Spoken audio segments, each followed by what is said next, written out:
सुरुवात काही सविस्तर बातम्यांनी।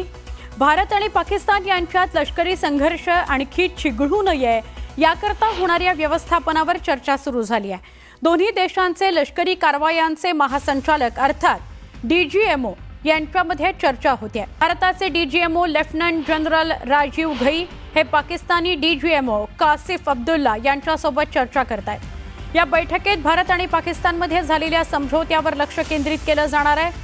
ही चर्चा पुढे सुरू ठेवायची का याबाबत सुद्धा आज भारत निर्णय घेईल। पाकिस्तान पुन्हा समझोत्याचं उल्लंघन करणार नाही आणि पुन्हा कोणतीही कुरापत काढणार नाही, चिथावणीखोर पाऊल उचलणार नाही याकडे भारताचं विशेष लक्ष आहे।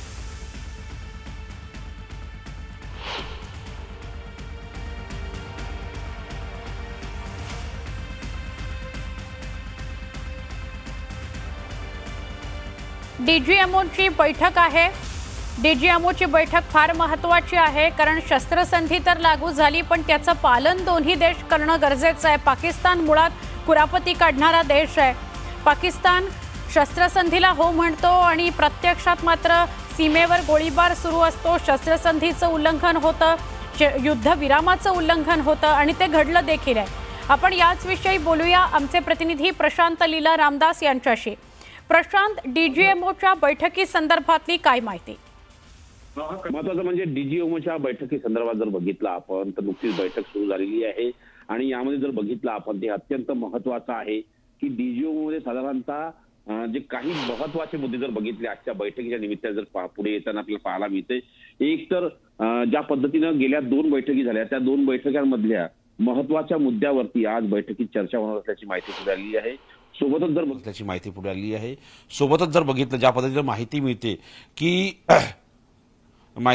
ते भारत आणि पाक सैन्याच्या आहे पार्श्वभूमीवर बैठक सुरू आहे आणि सोबतच लेफ्टनंट जनरल राजीव घई आणि मेजर जनरल कासिफ अब्दुल्ला यांच्यात ही तिसरी बैठक आहे।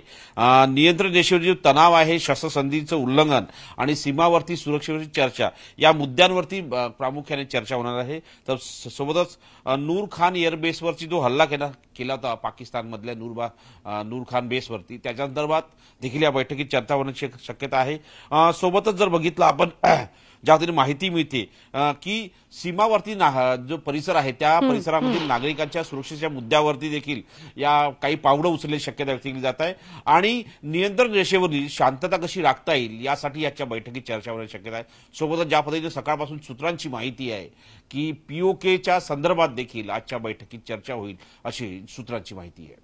खरंय, एक प्रश्न विचारायचा होता तो असा की जसं तू शेवटचं वाक्य म्हणालास की पीओके संदर्भात चर्चा होऊ शकते, भारतानं हे तर स्पष्ट केलंय की अमेरिकेची मध्यस्थी गरजेची नाही, काश्मीरवर तर चर्चा होणारच नाही, पण खरंच या आजच्या डीजीएमओच्या बैठकीत पीओकेवर चर्चा होईल का? महत्त्वाचं म्हणजे भारताची स्पष्ट भूमिका आहे। गेल्या 3 दिवसापासून ज्या पद्धतीने भारताने स्पष्टपणे भूमिका मांडत आहे, एक तर अत्यंत महत्त्वाचं म्हणजे जर बघितलं तर यामध्ये भारताने स्पष्ट केलं आहे की अमेरिकेचा हस्तक्षेप आम्ही मान्य करणार नाही, कुठला तिसऱ्याही देशाची आम्ही हस्तक्षेप मान्य करणार नाही। काश्मीरचा मुद्दा जो आहे या मुद्द्यावर बिलकुल चर्चा होणार नाही, कारण की जर चर्चा करायची असेल तर पीओकेवर चर्चा होईल, काश्मीरवर कुठल्या प्रकारची चर्चा होणार नाही। आणि ज्या पद्धतीने शस्त्रसंधीचा दावा केला जातोय की डॉन राष्ट्रपती जे आहेत त्यांनी यामध्ये हस्तक्षेप करून निश्चितपणे या संदर्भात भूमिका बदलायला लावली, हे कुठलंही सत्य नाहीये असं भारतीय लष्कराने स्पष्ट केलं आहे आणि भारतीय परराष्ट्र मंत्रालयाने देखील स्पष्ट केलेलं आहे की यामध्ये फक्त पाकिस्तान आणि भारताची चर्चा झाली आहे, पाकिस्तानच्या विनंतीवर आम्ही शस्त्रसंधी लागू केलेली आहे।